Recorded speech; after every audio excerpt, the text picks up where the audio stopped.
I'm not the kind of man who looks for cracks in the foundation. My life with Clara was built on trust, or so I thought. 20 years of shared mornings, quiet evenings, and the kind of unspoken understanding that comes from raising two kids and weathering life storms together. Our house in the suburbs of Portland, with its creaky hardwood floors and overgrown backyard, was a testament to that life. It wasn't perfect, but it was ours. Clara, with her auburn hair always tied back in a loose bun, her quick laugh, and her knack for turning leftovers into gourmet meals, was the heartbeat of it all. I'm a structural engineer, grounded in logic, in numbers, in things that hold up under pressure. Clara was the artist, the dreamer, the one who made our life feel like more than just a series of load-bearing walls. But foundations, even the strongest ones, can shift without you noticing. It started with small things, things I dismissed as the natural drift of a long marriage. Clara's phone was always face down on the kitchen counter now, a habit she never had before. She'd take calls in the garage, her voice low, her laughter muffled through the door. She started going out more, girls' nights with friends I'd never met. Names like Jess and Mira tossed out casually, as if I'd known them for years. Her wardrobe changed too. Tighter dresses, bolder colors, things she'd never worn when we were younger. At 42, she was still beautiful, her green eyes sharp and her smile disarming. But there was something new in the way she carried herself, a confidence that felt directed elsewhere. I didn't want to be the paranoid husband. I told myself it was midlife, a phase. Our kids, Ellie and Max, were 16 and 14 now, busy with their own lives, school, sports, friends. Maybe Clara was just rediscovering herself, filling the space left by kids who didn't need her as much anymore. I tried to lean into it, to support her. I'd compliment her new outfits, ask about her nights out, even though her answers were always vague, her smile a little too quick. "Oh, just catching up," she'd say, stirring her coffee, her eyes flicking to her phone. I ignored the tightness in my chest, the way my gut twisted when she'd come home late. Her perfume mixed with something unfamiliar. Cologne? Maybe? Or just the scent of a world I wasn't part of. Work kept me distracted. I was overseeing a new bridge project, long hours poring over blueprints and meeting with contractors. My days were filled with concrete and steel, things I could measure, things I could trust. But even there, the unease crept in. One evening, I came home early, expecting to find Clara in the kitchen, maybe prepping dinner or scrolling through her phone. The house was quiet, too quiet. Her car was in the driveway, but she wasn't in the living room, the bedroom, or the backyard. I called her name, my voice echoing off the walls. Nothing. Then I heard it, a faint laugh coming from the garage. I opened the door, and there she was, leaning against the workbench, her phone pressed to her ear. She didn't see me at first. Her face lit up in a way I hadn't seen in years. Cheeks flushed, eyes bright, her free hand twisting a strand of hair. "No, you're ridiculous," she said, her voice low, playful. "I can't, not now." Okay, I'll call you later." She hung up, still smiling, and then she saw me. The smile froze, then melted into something practiced, something false. "Oh, hey, you're home early," she said, slipping her phone into her pocket. "Who was that?" I asked, trying to keep my tone light, but my heart was pounding. "Just Jess," she said too quickly. "We were planning a thing for next week." She brushed past me, heading into the house, her shoulder grazing mine. I stood there, staring at the workbench, at the half-empty paint cans and the toolbox I hadn't touched in months. Something felt wrong, like a beam out of alignment, a load too heavy for the supports. That night I couldn't sleep. Clara was beside me, her breathing soft and even, but I felt like I was lying next to a stranger. I kept replaying her laugh, the way her voice had sounded in the garage. So different from the way she spoke to me lately, clipped and distracted. I thought about checking her phone, but the idea made me sick. I wasn't that guy. I trusted her. Didn't I? The next morning, I tried to shake it off. Clara was up early, making pancakes for the kids, humming some song I didn't recognize. She kissed me on the cheek as I grabbed my coffee, her lips warm but fleeting. "Have a good day, Tom," she said, already turning back to the stove. I wanted to grab her, to make her look at me, really look at me, but Max was arguing with Ellie about the last pancake, and the moment passed. Weeks went by and the unease grew. Clara's late nights became more frequent, her excuses thinner. She'd come home with smudged makeup, her hair slightly mussed, and I'd tell myself it was nothing. Just dancing, just wine, just fun. But the cologne smell lingered, and once, I found a receipt in her purse for a hotel bar downtown. Dated the night she'd said she was at Jess's house. I confronted her, my voice shaking, holding the receipt like it was evidence in a trial. "What's this, Clara?" I asked, standing in our bedroom, the kids asleep down the hall. She glanced at the receipt, then at me, her face unreadable. "Oh, that? We went out after Jess's. Just a quick drink." She shrugged, pulling off her earrings, her movements casual, dismissive. "You didn't mention a bar," I said, my voice low, trying not to wake the kids. "You said you were at her house all night." Her eyes narrowed, just for a second, before softening. "Tom, come on. It was nothing. You're making a big deal out of nothing." She stepped closer, her hand on my arm, her voice gentle now. "I'm allowed to have a life, aren't I?" I wanted to believe her. God, I wanted to. So I nodded, let her kiss me, let her pull me into bed. But the receipt burned a hole in my pocket, and her words echoed in my head. "You're making a big deal out of nothing." It wasn't nothing. I started paying attention, really paying attention. I noticed the way her phone buzzed constantly, how she'd angle the screen away from me when she typed. I noticed the new lingerie in her drawer, things she never wore for me. Black lace, red silk, tags still on. I noticed the way she'd flinch when I touched her unexpectedly, like my hands were foreign, unwelcome. And then there was the day I saw her car parked outside a coffee shop downtown, when she told me she was at yoga. I didn't go in. I sat in my truck across the street, my hands gripping the wheel, watching her through the window. She was with a man. He was tall, maybe late 30s, with dark hair and an easy smile. They sat close, their knees touching under the table. Clara was laughing, her hand on his arm, her face lit up like it had been in the garage. He leaned in, whispered something, and she blushed, her fingers brushing his. It wasn't a meeting. It wasn't a friendship. It was something else, something intimate, something that made my chest feel like it was caving in. I drove home, my vision blurred, my hands shaking. I didn't confront her that night. Couldn't.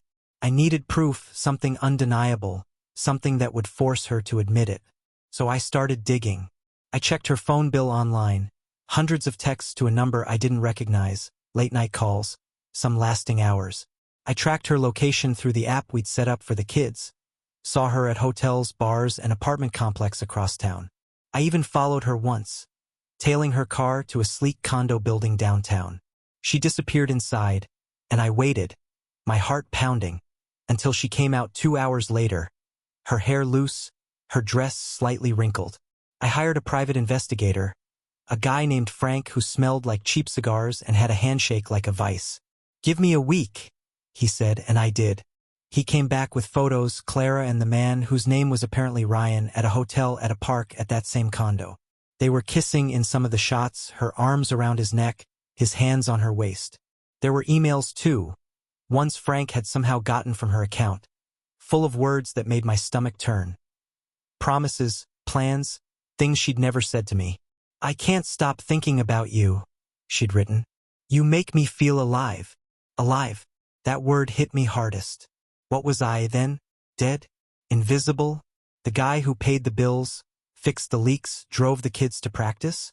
I sat in my office, staring at the photos, at the emails, at the proof of a life Clara was living without me. I didn't cry. I didn't yell. I just felt hollow, like someone had carved out my insides and left the shell behind. I didn't confront her right away. I needed time to think, to plan. Clara had betrayed me, had taken our life and twisted it into something unrecognizable. But I wasn't going to let her walk away unscathed. She'd made her choices, and now I'd make mine. I started gathering more evidence, not just of her affair, but of everything. Bank statements, credit card bills, anything that could tell me how deep this went. I found charges for lingerie, for hotel rooms, for dinners I'd never eaten. I found a second phone, hidden in her glove compartment, full of messages to Ryan, photos I couldn't bring myself to look at. I also started watching Ryan. Frank gave me his address, his job. He was a marketing exec, single, no kids, living in that condo downtown. I drove by once, saw him through the window, laughing with friends, his life untouched by the wreckage he'd caused. I hated him, but I hated Clara more. She was my wife. She'd promised me forever. And now she was giving that to someone else. By the time I was ready to act, I had everything I needed. Evidence, timelines, a plan. Clara thought she was clever, thought she could live this double life without consequence. But she didn't know me, not really. Not the man I was about to become. I wasn't just going to expose her. I was going to destroy her world, piece by piece, the way she'd destroyed mine. The weight of Clara's betrayal settled into my bones like damp rot, eating away at the structure of who I thought I was. I carried the evidence, photos, emails, receipts, that second phone, like a blueprint for a demolition. Every night, I'd sit in my office, the house quiet except for the hum of the refrigerator, and spread it all out on my desk. Clara's face stared back at me from the photos, her smile unguarded. Her eyes locked on Ryan in a way they hadn't been on me in years. I didn't feel anger anymore, not the hot, reckless kind. It was colder now, precise, like the calculations I ran for bridges, every variable accounted for, every outcome planned. Clara had built her secret life on lies, but I was an engineer. I built things to last or to collapse under controlled conditions. I didn't confront her. Not yet. Rushing in would have been sloppy, emotional, and I wasn't going to give her the satisfaction of seeing me unravel.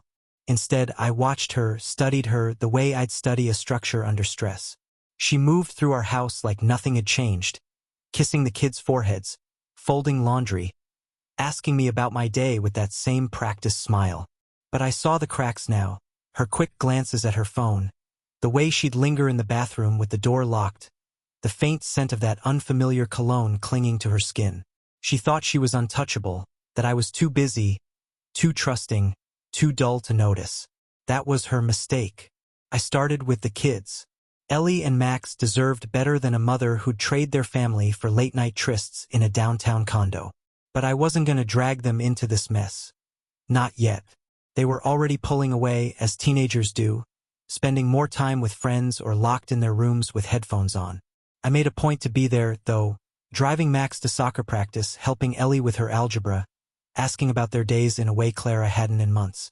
I wanted them to feel my presence, to know I was solid, reliable, even as their mother drifted. I didn't badmouth her, didn't let my bitterness show. That would come later when the time was right. My first move was financial. Clara had always handled our joint accounts, but I'd never been careless. I knew where every dollar went, or I thought I did. When I dug into the statements, I found withdrawals she couldn't explain. Cash taken out in small chunks, enough to cover hotel bars or dinners with Ryan. There were charges to boutiques I'd never heard of, places that sold the kind of lingerie she kept hidden in her drawer. I opened a separate account in my name, rerouted my paycheck, and started siphoning money from our joint savings, just enough to go unnoticed but enough to give me leverage later. I wasn't stealing. I was protecting what was mine. Clara had already stolen enough. Next, I turned to Ryan. Frank, the private investigator, had given me a dossier on him, 38, never married, a marketing exec at a mid-sized firm downtown. He lived in a sleek condo with floor-to-ceiling windows, drove a leased BMW, and had a reputation for charm that bordered on arrogance. I found his LinkedIn, his Instagram, even an old blog he'd abandoned years ago, full of self-important posts about living your truth. I hated him, not just for what he was doing with Clara but for the ease of his life, the way he moved through the world without consequence. I wanted him to feel the weight of what he'd done, to know that actions have ripple effects like a poorly placed support beam cracking under load. I started small. Using a burner email, I sent an anonymous tip to Ryan's company, hinting at unprofessional conduct, and attaching a photo of him and Clara at the hotel bar, their hands intertwined. I didn't expect it to get him fired. Corporate types like him were slippery, but I wanted him nervous, looking over his shoulder. Frank helped me dig deeper, pulling public records, credit reports, anything that might give me an edge. Ryan had a history of minor infractions: speeding tickets, a DUI from a decade ago, a lawsuit from a former colleague who claimed he'd sabotaged her promotion. He wasn't clean, and that was useful.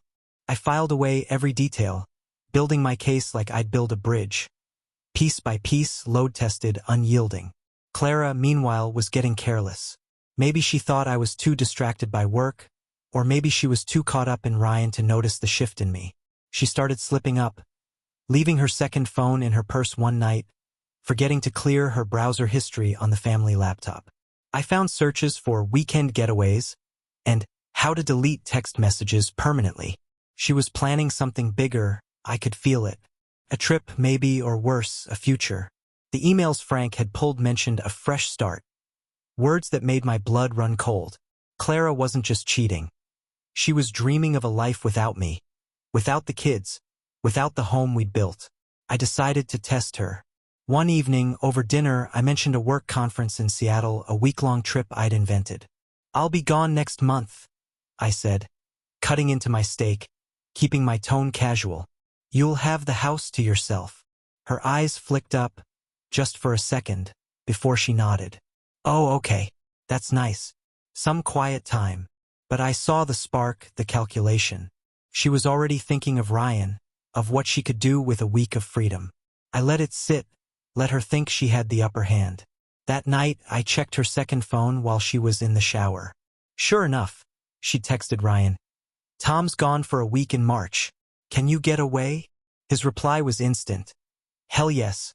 Let's make it count." I didn't sleep that night. I lay beside her, her body curled away from me, and planned. The conference was a lie, but I'd be watching. I'd let her think she was free, let her dig her own grave. I rented a small apartment across town, a nondescript place with a view of Ryan's condo building. I told Clara it was for late nights at the office, crunching numbers for the bridge project. She didn't question it. Why would she? She was too busy living her double life. Frank kept tabs on Ryan, feeding me updates. The anonymous tip had rattled him. He'd been called into HR, questioned about his conduct outside work. He was on edge, posting less on social media, looking paranoid when he left his condo. Good. I wanted him unsteady, but Clara was my focus. I needed her to feel the consequences, not just of her betrayal but of underestimating me. I started planting seeds, subtle things to make her question her own control. I'd leave my laptop open to articles about infidelity, or casually mention a colleague whose marriage had imploded over an affair. "Can you imagine?" I'd say, watching her face. She'd laugh it off, but I saw the flicker of unease, the way her fingers tightened around her coffee mug. I also started building alliances. Clara's friends, the ones she claimed to be out with, were a weak link. I reached out to Jess, the one she mentioned most, under the guise of planning a surprise for Clara's birthday. Jess was hesitant, her voice tight over the phone, but she admitted she hadn't seen Clara in months. "She's been busy," Jess said, and I could hear the discomfort in her tone. I thanked her, hung up, and added her to my list. If Clara was lying about she was with, others might start asking questions too. The kids were harder. Ellie caught me one night, staring at the photos on my desk. "Dad, what's this?" she asked, her voice small, holding up a picture of Clara and Ryan at the park. I froze, my heart in my throat. I didn't want her to know, not like this. I took the photo, forced a smile. "Just work stuff, sweetheart. Boring surveillance for a project." She didn't buy it, not completely, but she let it go. Max was oblivious, too caught up in his phone and his soccer games, but I knew he'd feel it eventually. I had to protect them, but I couldn't shield them forever. Clara's choices would ripple outward, and I'd make sure they hit her hardest. By the time the fake conference rolled around, I was ready. I packed a bag, kissed Clara goodbye, and drove to the apartment across town. I set up cameras, small, discreet ones Frank had recommended, around our house, in the living room, the bedroom, the garage. I didn't care about legality. I needed to know. I told the kids I'd be reachable by phone, told Clara the same. Then I waited, parked outside Ryan's condo, my laptop open to the camera feeds. Clara didn't waste time. The first night, she texted me goodnight, her message sweet and routine. An hour later, Ryan's BMW pulled into our driveway. I watched it unfold in real time, the grainy feed showing them in our living room. Clara pouring wine, Ryan's hand on her back. They laughed, they kissed, they moved to our bedroom. I didn't watch that part. Couldn't. But I recorded it every second, adding it to the dossier. I didn't feel pain anymore, just resolve. Clara thought she could rewrite our life, but I was the one holding the pen now. The week passed in a blur of surveillance and planning. Clara and Ryan spent 3 nights together in our house, oblivious to the cameras, to me. I used the time to finalize my strategy. I met with a lawyer, a sharp woman named Diane who specialized in divorce and creative settlements. She didn't flinch when I showed her the evidence, just nodded and started taking notes. "You've got options," she said. "Let's make sure she feels every one of them." I also reached out to Ryan's ex-colleague, the one who'd sued him. She was wary but willing to talk, her voice bitter as she described his manipulative charm, his knack for getting what he wanted. "He's not who he seems," she said, and I believed her. I didn't tell her my plan, but I filed away her story, another piece of leverage. By the time I returned from the conference, I was a different man.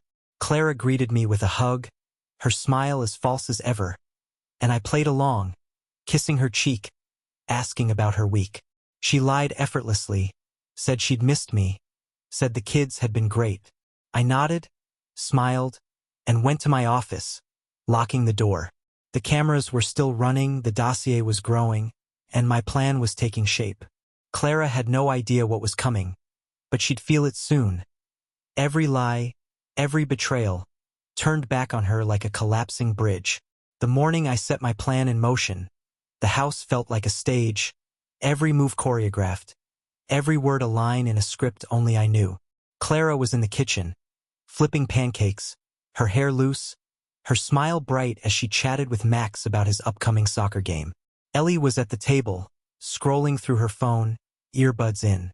It looked like any Sunday, the kind we'd had 1,000 times before. But to me, it was the calm before the demolition. I sipped my coffee, watching Clara's hands move with practiced ease, and felt the cold weight of resolve in my chest. She'd built her lies on the foundation of our life, and now I was going to bring it all down, carefully, deliberately, with no chance for her to rebuild. I'd spent the week after my conference refining every detail. Diane, my lawyer, had helped me craft a strategy that wasn't just about divorce but about consequences. "You want her to feel this," Diane had said, her pen tapping the stack of evidence on her desk. "We can make that happen." The dossier was airtight, photos, videos, emails, texts, financial records, even the footage from our house. But I wasn't stopping at legal leverage. Clara's betrayal wasn't just personal. It was a violation of everything we'd promised each other, and I wanted her to lose more than a marriage. I wanted her to lose her illusions, her confidence, her place in the world she thought she could reshape. I started with Ryan. He was the easier target, already shaken by the anonymous tip I'd sent to his company. I'd done more since then, using Frank's contacts to dig into his professional life. Ryan's firm was pitching a major contract with a conservative client, a family-owned business that prided itself on values. I created a fake email account, posing as a concerned insider, and sent the client a curated selection of evidence, photos of Ryan and Clara at the hotel, snippets of their emails, even a screenshot of Ryan's old DUI report for good measure. I didn't accuse him outright.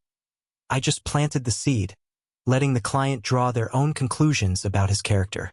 2 days later, Frank confirmed Ryan's firm had lost the contract.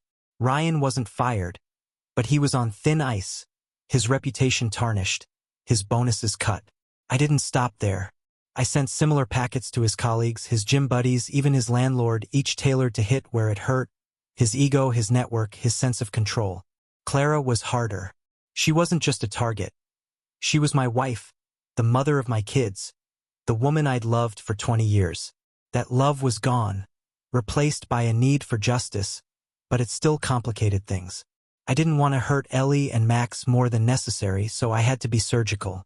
I started by exposing her lies to the people she cared about most. Her friends, her family, her social circle. I reached out to Jess again, this time with proof.